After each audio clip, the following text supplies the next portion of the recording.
Panoorin, pakinggan natin to guys. Tapo ng gera si Pangulong Duterte laban sa Canada. Dahil yan sa tonel-toneladang basura nitong ilang taon nang nakatambak dito sa Pilipinas. Sabi pa ng Pangulo, patatapunan niya ng basura ang Canadian Embassy. Nakatutok si Leal D.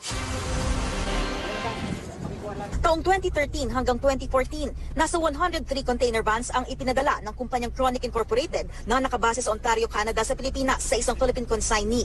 Ang laman ng mga ito, 2,000 toneladang basura tulad ng gamit na hiringgilya at maruruming diaper na hanggang ngayon ay nabubulok sa isang landfill sa Capas, Tarlac. Ang iba, 6 na taon nang nakatenga sa Subic Port. Ito'y sa kabila ng paghain ng ilang diplomatic protest ng Pilipinas sa Canada para bawiin na ang basura.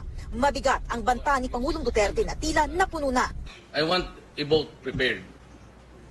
I'll give a warning to Canada maybe next week that they better pull that thing out or I will set sail doon sa Canada. Ibuhos ko yung basura nila doon. Sinabi ito ng Pangulo sa pagbisita niya sa Pampanga matapos ang lidol noong Lunes ng hapon. Eh diyan, oh. Huwayin natin ang Canada. We'll declare war against them. Kaya man natin yan sila. Sa uli ko talaga. Tingnan mo. Ikarga mo yan doon sa barko. Load it, the containers to a ship and advise Canada. I will advise Canada that your garbage is on the way. Prepare a grand reception. Eat it if you want to. Yung iba mga limang truck, buhos mo dyan sa Canadian Embassy. Totoo, ma'am. Pabutin mo na gano'n.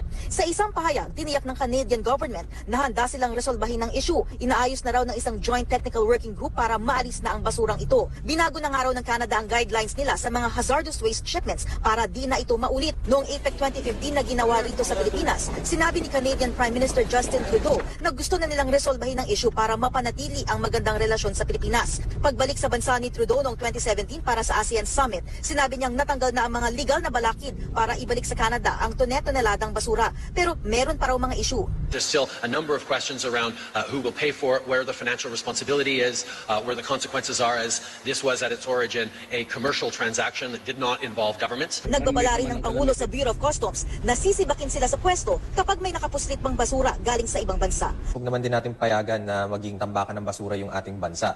No, natatanggap tayo ng yung mga importers ng transactions na alam naman nila kung ano yung nilalaman. Leigh Alves